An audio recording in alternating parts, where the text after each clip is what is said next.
ভারতবর্ষের ৭৮তম স্বাধীনতা দিবস উপলক্ষে প্রথমে সবাইকে অনেক অনেক শুভেচ্ছা।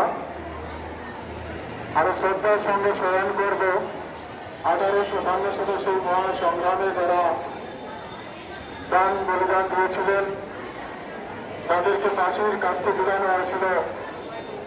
রানী লক্ষ্মীবাই থেকে শুরু করে বাহাদুর শাহ জাফর, নানা সাহেব, তাকিয়া টুকি, আহমেদুল্লাহ থেকে যারা ক্রমান্বয়ে আমাদের আসামের মনিরাম দেওয়ান, বিরোধী বড়ুয়া, কনকলতা, বাংলার মাতঙ্গিনী হাজরা, মাস্টার সূর্যসন্ধ্যা, ক্ষুদিরাম বসু,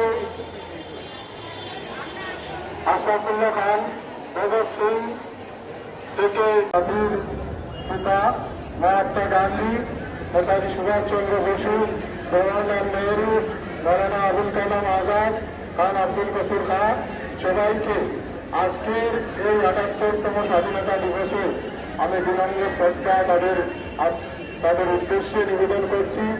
আমাদেরকে আজ সবচেয়ে বড় যে কথাটা উপলব্ধি করা প্রয়োজন, তাহলে আমরা যে স্বাধীনতা পেয়েছি তার কিসের থেকে পেলাম। যদি পরাধীনতা যদি থাকতো না, তাহলে আমরা আজকে স্বাধীনতা পেতাম না, আর স্বাধীনতা উপলব্ধি করতে পারতাম না। তাহলে সেই পরাধীনতাটা কি ছিল, পরাধীনতার নামটা কি? এই পরাধীনতাকে যদি আমরা বুঝতে না পারি, উপলব্ধি না করতে পারি, তাহলে স্বাধীনতার স্বাদ আমরা কোনো সময় পাবো না। পরাধীনতা সেটা ছিল যখন মানুষের বাক স্বাধীনতা ছিল না, যখন মানুষের ব্যক্তিগত স্বাধীনতা ছিল না, মানুষকে চলতে ফিরতে গেলেও মানুষকে ব্রিটিশ সরকারের অনুমতি নিতে হতো। কোথায় যেতে পারবেন, কোথায় যেতে পারবেন না, কোন গাড়িতে চলতে পারবেন, কোন ট্রেনে চলতে পারবেন না, কোথায় বাস করতে পারবেন, কোথায় বাস করতে পারবেন না, তা ছিল, তার নাম ছিল পরাধীনতা। পরাধীনতার নাম ছিল আপনাকে আপনার ইচ্ছা মতো পদোন্নতি পাবেন না। পরাধীনতার নাম ছিল আপনার ইচ্ছা মতো আপনি যে কোনো চাকরিতে আবেদন করতে পারবেন না। পরাধীনতার নাম ছিল আপনার ইচ্ছা মতো আপনি যে কোনো ভাষায় কথা বলতে পারবেন না, আপনি যে কোনো পদ্ধতি ব্যবহার করতে পারবেন না নামের সঙ্গে, তার নাম ছিল পরাধীনতা। আজকে সেই পরাধীনতা থেকে মুক্তি পেয়ে আমরা স্বাধীনতা পেয়েছি। সেই পরাধীনতা থেকে স্বাধীনতা অর্জন করতে যারা লড়াই করে গিয়েছিল, তাদেরকে আজকের দিনে যদি আমরা তাদের জীবনী দিককে আমরা যদি পড়াশোনা না করি, তাদের জীবনাদর্শকে না দেখি, তাহলে আমাদের দুটো গায়ে হবে। আমি গতকালকে আশফাকুল্লাহ খানের জীবনী পড়ছিলাম। আমি দেখছিলাম ১৭ বছর বয়সে আশফাকুল্লাহ খান উত্তরপ্রদেশের শাহজাহানপুরের বাসিন্দা ছিলেন। তিনি উদ্দীপ্ত কিভাবে ছিলেন, তিনি কিভাবে উত্তেজিত হয়েছিলেন, কিভাবে উৎসাহ পেয়েছিলেন স্বাধীনতা সংগ্রামে জড়িয়ে পড়ার, তার উদাহরণ হল মৈনপুরী কাণ্ড। মৈনপুরীতে তাকে গ্রেপ্তার করা হয়, তার নাম ছিল রাম ভারতীয়।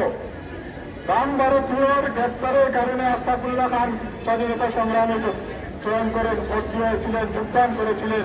সেটা আমাদের স্বাধীনতার আদর্শ। তার সঙ্গে আশফাকুল্লাহ খান স্বাধীনতা আন্দোলনে যোগদান করেন রামপ্রসাদ বিসমিল, রাম ভারতীয় রামপ্রসাদ বিসমিল, চন্দ্রশেখর আজাদ, তাদের সঙ্গে যোগদান করেছিলেন। হিন্দুস্তান রিপাবলিকান অ্যাসোসিয়েশন বলে বিপ্লবী সংগঠন ছিল, তাদের সঙ্গে। ভগৎ সিংহের জীবনাদর্শ পড়বে। ভগৎ সিংহের জীবনে কোনো সময় ধর্ম বলেছিল না, ভাষা বলেছিল না। ভগৎ সিংহের সঙ্গে যারা আত্মবলিদান দিয়েছিলেন, তাদের জীবন আদর্শ পড়বে। সেই স্বাধীনতা সংগ্রামে আজকে তো আমরা পতাকা উঠতে গাড়ি নিয়ে সব মহিমা করছি, আজকে আমরা গান গিয়ে স্বাধীনতা উদযাপন করছি। কিন্তু সকল বন্দে মাতরম বলা সহজ ছিল না, নারায়ণ আল্লাহু আকবার বলা সহজ ছিল না। যারা স্বাধীনতার র্যালি নিয়ে বের হতো, যারা স্লোগান দিত, জয় হিন্দ বলত, তাদেরকে ব্রিটিশ সৈনিকরা পেটাত, তাদেরকে জেলে ঢালে দিত, তাদেরকে ফাঁসি কাস্তে ঝুলিয়ে দিত। তাদের আত্মবলিদানের ফলে আমরা স্বাধীনতা পেয়েছি। দুর্ভাগ্যের বিষয়, সেদিন যারা স্বাধীনতা সংগ্রামে ব্রিটিশদের কুশল ছিলেন, ব্রিটিশদের সাথী ছিলেন, তাদেরকে আজও আমরা মহারাজা মহারানী নবাব বলে রাখি। আমি নাম নেব না, এমন অনেকে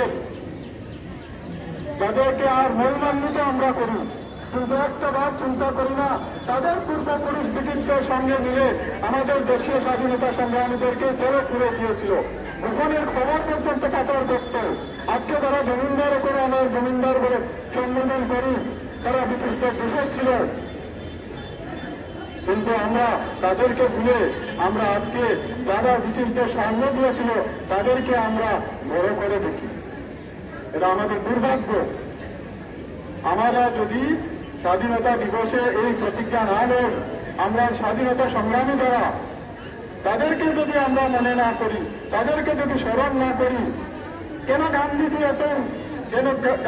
এত বেশি মনোযোগ দিয়েছিলেন স্বাধীনতা সংগ্রামে, কেন এত ত্যাগ স্বীকার করেছিলেন?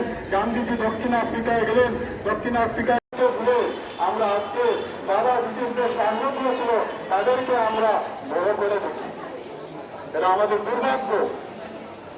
আমরা যদি স্বাধীনতা দিবসে এই প্রতিজ্ঞা না নেন, আমরা স্বাধীনতা সংগ্রামী যারা তাদেরকে যদি আমরা মনে না করি, তাদেরকে যদি স্মরণ না করি, কেন গান্ধীজি এত বেশি মনোযোগ দিয়েছিলেন স্বাধীনতা সংগ্রামে, কেন এত ত্যাগ স্বীকার করেছিলেন? গান্ধীজি দক্ষিণ আফ্রিকায় গেলেন, দক্ষিণ আফ্রিকায় ট্রেনে সফর করছেন, গান্ধীকে লাফ মেরে ট্রেন থেকে ফেলে দিলেন শ্বেতাঙ্গরা, ব্রিটিশরা। সেই স্বাধীনতা সংগ্রামী আমাদের স্বাধীনতা সংগ্রামীরা বলে গেছেন, ব্রিটিশ জাতি হিসাবে তারা আমাদের দুশ্মন ছিল না, ব্রিটিশের উপনিবেশ দুশ্মন ছিল, ব্রিটিশদের শোষণ, নিপীড়ন, অত্যাচার তা আমাদের দুশ্মন ছিল। আমরা লড়েছিলাম সেই সময় অর্থনৈতিক শোষণের বিরুদ্ধে, রাজনৈতিক শোষণের বিরুদ্ধে। আমাদের স্বাধীনতা সংগ্রামের স্পিরিট তা ছিল। এবং আমাদের আজকের এই দিনে দাঁড়িয়ে ৭৮তম স্বাধীনতা সংগ্রামের দিবসে দাঁড়িয়ে শুধু উদযাপন, খুশি আর আনন্দ সকালে করলে হবে না, তাদের ত্যাগ, প্রতিজ্ঞা, তাদের আত্মত্যাগ, বলিদানকে আমাদের স্মরণ করতে হবে। আবারও আমি সংক্ষিপ্তভাবে বললাম, তাদের তারা যে আত্মত্যাগ করেছিলেন সেই মুহূর্তগুলোকে স্মরণ করে তাদের প্রতি অশেষ শ্রদ্ধা জানিয়ে আমার বক্তব্য এখানে সমাপ্ত করছি। সবাইকে অনেক অনেক ধন্যবাদ। আমার সহকর্মীবৃন্দ, আমার এনসিসি ক্যাডেট, এনএসএস ভলান্টিয়ার, সাধারণ ছাত্রছাত্রী, যারা জনগণ শুনছেন, তাদের সবার প্রতি ধন্যবাদ জানিয়ে আমার বক্তব্য এখানে শেষ করলাম।